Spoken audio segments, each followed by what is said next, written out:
Welcome once again. If you've been keeping up with us, I am Lindsay, I'm Joe. and here's another round of Legends from Tabletop. Alright, guys, so today what we want to talk about is kind of continuing off of our last video where we give you guys kind of the four main basic items or essentials you will need to play Dungeons and Dragons 5th edition.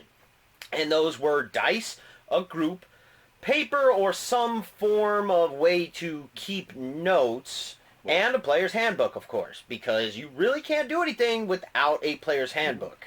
It don't work. It's essential. Yeah. There's no way around it. That's one thing you will have to invest into, or PDF, or make Some copies. yeah. It's whatever Some way. form or fashion, you gotta have some form of a handbook, and even if it's just one person in the group, somebody's still gotta have it. But so today, what we're going to go ahead and get into is 5 topics of really kind of explaining 5 terms you guys will need to understand and know what these terms are, because they are the basic necessities of creating your first character. And first off, I believe our first topic is about... We are first going to be talking about ability scores. Yes. So what are ability scores? Ability scores are the numbers that you place upon your attributes. Well, yeah, they are Right. your attributes, they're your abilities, they are pretty much the physical and mental traits that your character possesses, as far as how strong they are, how agile, intelligent, wise, charismatic, Dexterous. yeah, Like that. agile, dexterous. Dexterous. That's Yeah, the way to that's say the it. word. Yeah. And so these ability scores, you get a number based on for them to represent them, but what happens is based on that number you will get a modifier which will help augment many different aspects of your character, such as your HP, your AC, and your skill checks, actually. At the point, thinking about it, thinking of what would you do first, probably would be looking to the class that you're wanting to play first. Yeah, And see yeah, what well, and that does... prerequisites, so you know It, what... well, in D&D 5th edition, there are no actual prerequisites for any classes or I forgot for any races. Now, in previous editions, there Definitely. were. You would have to roll your ability scores first, and that would allow you to know, like, okay, you could be an elf, you can be an orc, you can be a half-orc, so on and so forth. However, when we switched to D&D 5th edition, this went away, allowing pretty much a player to pick any character they wanted. Well, actually, with previous editions, race was not a problem with Classes were, though, correct? Classes were absolutely. Varied classes took specific numbers on specific things, where being a thief, yes, you had to have a dexterity minimally of 13, 14, or whatever it So on may be and so for that forth. class. Ranger, a lot more detail. Cavalier, just as much. Yeah, But 5th edition did away with a lot of that. wiped that out. Yeah, so it kind of allows it to where a player can really be whatever they want. Now, the reason I do suggest that you roll out your ability scores first is for the simple fact that you will then know what your highest numbers are and where you want to place them. And we'll get into exactly what we mean by that in just a second. But say you want to be a wizard or something, right? And you only have your highest roll as a 12. You know, Yes. you're going to want to make sure you know all these numbers first, so that way you can go to pick a race that may boost those abilities Very that much. you need up. You can, So, what we are talking about when we say getting your numbers. So, as we talked about in the last video, using dice. This is the first... Before you even start the game, you need to start rolling dice. So, what you need to do is, and this is all based on your group and your DM, GM, however you want to call them, but you guys need to sit down and decide how you want to roll your ability scores. So to do this, I know many groups, especially back in the day, a lot of people just did, you roll 3 dice 6, that's that. That's your number, period. You do that 6 times, and those are your stats. I think that was the way the book described it. Yeah. Um, For, like, 1st edition and I believe 2nd edition. Each, I know for personally me running the game, just to give everybody the maximum chances possible for all your ability scores. Actually, I would do 4 die 6, drop off the lowest, and actually roll 2 columns and choose your best of whichever side was the best. Yeah. Just to give you the maximum possible character. But trust me, you think, geez, God, heck, you give me a row of six, and I get to pick the best of two. Hey, I've rolled and come up with 7s. Yeah, the whole way down. So But don't think it's gonna. The more rolls help out. It can. You could get lucky, but it's not a guarantee. yeah, I mean it's dice, unless you got loaded dice and you know exactly what they're rolling all the time. It's really random chance. It's a crapshoot. You don't know what you're gonna get, which is part of the fun of it. And we'll get into a lot of that stuff. How that can actually help you role play a character Very much. when you have set skill set ability scores that are purposefully like a 6 or something like that. But so let's go ahead and get into what these actual ability scores are. So we talked about how you guys roll them out. So what are the skills? Your first one is strength. This is going to base all of your, most of your melee attack rolls, pretty much your chance to hit, as well as athletic skill checks. And we'll later on in this video we will actually go through all the skills and what that all means. But basically, yes. So your strength is going to help decide how much damage you do with a melee weapon, your odds of hitting with melee weapon, so on and so forth. And like I said, athletics check. Then we have dexterity. Dexterity, a very nimble point that works for your. Geez, of all time for me to draw my mind blank. You need your dexterity, armor class.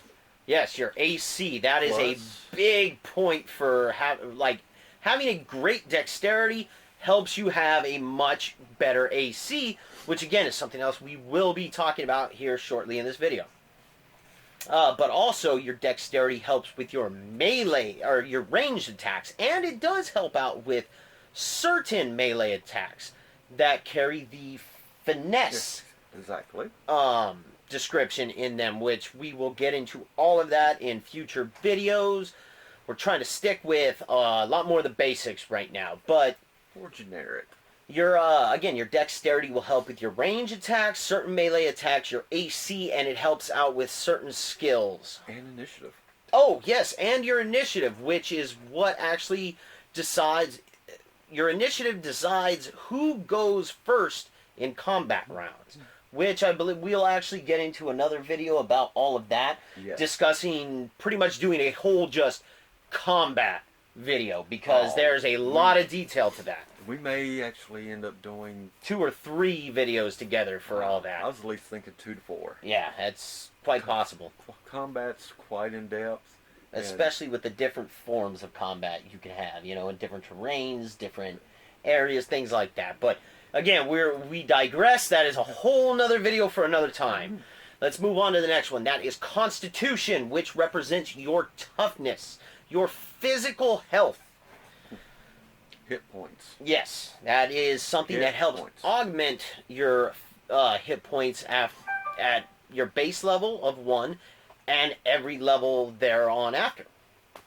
As a point, well, we'll get to that point. I was thinking of the various numbers through your attributes, pluses and minuses. Which we will get to more of those modifiers probably in another video. We might touch on them a little bit here, but we're kind of just trying to go through terminology for right now. Yeah. So our next one we're looking at is intelligence. Great one for wizards, or geez, really any class. Intelligence has its place. Yes, intelligence has a lot of purpose throughout the game, period. Not really mattering what class you are, but for sure, if you're a wizard, you want some damn good intelligence. Very high at spell slots, how many spells you can get, how many you can learn. Breaks down a lot. Well, and the thing with intelligence too, the higher it is, there's a lot. Intelligence within your skill checks, intelligence covers a lot of skills in there, and intelligence is also a great thing to have boosted up a little bit for save throws, because there are quite a few spells in there that require you to make some intelligence saves. Yes. Plus, it would sonic saves. Yeah, Ugh. yeah, big time. So intelligence has a keen point in this game. And then number 5 will be our wisdom ability. Wisdom. First thing comes to wisdom, geez, your clerics. Yes, clerics heavily involved with wisdom, and I believe druids as well. Yeah. Your druids and your clerics are, for both those classes, wisdom is your primary ability score. By far. The higher your wisdom, the stronger your magic, pretty much. And we will discuss magic characters in different videos as well. And I know we keep saying this, but we're just starting. We got a long way to go with a lot of this stuff. We'll get to it. Last couple ones, I held back on that one from adding something. Oh, yeah. Because I was about to and went, no. Yeah. We'll cover it later. So, the way I kind of look at wisdom often is kind of really a character's common sense, as well as your survivability in like the wilds and such. Considering one of your ability scores that is measured by your wisdom is survival. And You know? And also, again, wisdom is a big one to try to have as high as you can whenever you can, because there are a lot more magic spells that require wisdom saves. it's, you can generally see as we're talking, yes, having all your skills, higher numbers is most preferred. Yeah, it always. Come on. Always, each of them, if you can, possibly, yes. But there's also the other spectrum too. Yeah, I mean, sometimes it's funner to play more of an average character and build it. But again, we're talking about your basis level 1 characters.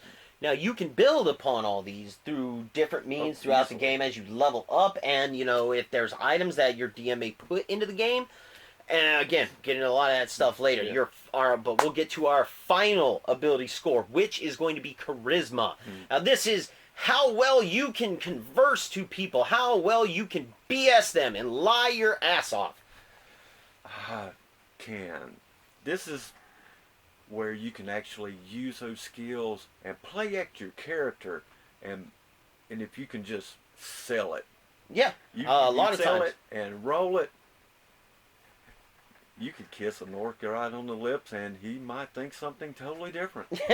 It's true. I mean, charisma, especially a lot of the skill checks that are based off of charisma, they allow you to do some more underhanded or, inspiring things, and you could just try to lie your way through the entire game, and hell, if you're successful every time, it just works. It just works. The numbers, the dice make the rolls, and if you can pull it off, your whole table will laugh. And actually, if you guys are somebody who's played something like a second edition for a long time, charisma has actually changed a bit as far as magic skills, because there are now 4 classes that are really based, magical classes that are based off of charisma, being your warlock, your sorcerer, your bard, and your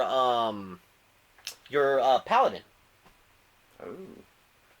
So paladin is not based off of wisdom? No, not in 5th edition. It is based off of your charisma. Because, and I kind of get the reason they did that, because you're a paladin, you're a holy knight of this god, you've got to be inspiring and be able to uplift the people in the name of your god. Wow, that's much different. Yeah. But that's something I've actually not read into, so that's a nice. Well, to be fair, we have not had anybody really in our groups here lately who wanted to play a paladin. But charisma is something you will desperately need. I might have to correct that point. Yeah. We might need a paladin. Yeah, that would be good for the next campaign. Might be a lot better than the half orc. Mm-hmm. So, getting on to our next topic, proficiency bonuses. Yes, need those. Which is a great plus versus, I know, at least earlier editions, You didn't get that proficiency bonus. No, so I know in earlier editions, before 5th, They're efficient. proficiency was kind of, you are proficient in this skill, so you can do it. If you're not proficient in this skill, you have, at the very least, negative modifiers to everything when you're attempting. Yes. Whereas in this, if you're not proficient in it, it just means you don't get a proficiency bonus. So your proficiency bonus is based on your level. So starting at level 1, no matter what, every single player character gets a +2 proficiency bonus.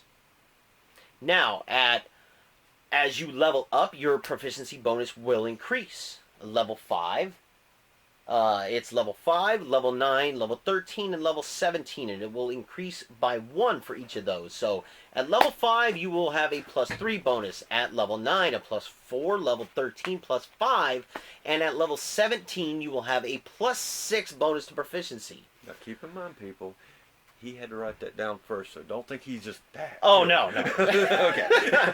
I like to be that good, but it just ain't happening. Sometimes we have to have cheat sheets. So, to understand what we mean by this is, so when you are selecting your skills and such, when you're building your character, which we'll discuss here in a moment, you will be able to choose a certain amount of them that you are proficient in, which will allow you, when you do a roll for these, to do a skill check, a dice check, however you want to put it, which there's many different ways to describe it.